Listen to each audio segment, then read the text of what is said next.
غسل کرنا کب ضروری ہوتا ہے؟ مرد پر اور عورت پر کس کس وجہ سے غسل کرنا لازمی ہو جاتا ہے، اس کی تفصیل توجہ سے سمجھ لیجئے گا۔ سب سے پہلی چیز یہ ہے کہ مادہ منویہ کا شہوت کے ساتھ عضو سے نکلنا، یہ کام جب پایا جائے گا تو اس وقت غسل کرنا فرض ہو جائے گا۔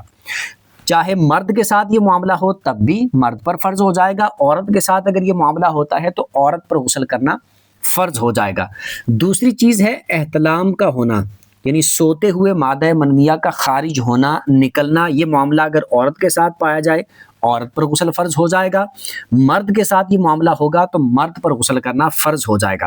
اسی طرح باہمی تعلق کی وجہ سے غسل کرنا فرض ہو جائے گا، یعنی جیسے میاں بیوی کا تعلق ہوتا ہے تو تعلق کی وجہ سے غسل فرض ہو جائے گا، اور تعلق سے مراد یہاں پر یہ ہے کہ دونوں کے خاص بدن کے حصے ایک دوسرے میں داخل ہو جائیں تو دونوں پر غسل کرنا فرض ہو جائے گا، مرد پر بھی عورت پر بھی۔ اسی طرح عورت کو جو پیریڈز والا معاملہ ہوتا ہے، حیض والا معاملہ ہوتا ہے، تو جب اس کے پیریڈز کمپلیٹ ہوں گے، حیض جب اس کا کمپلیٹ ہو جائے گا تو اس پر غسل کرنا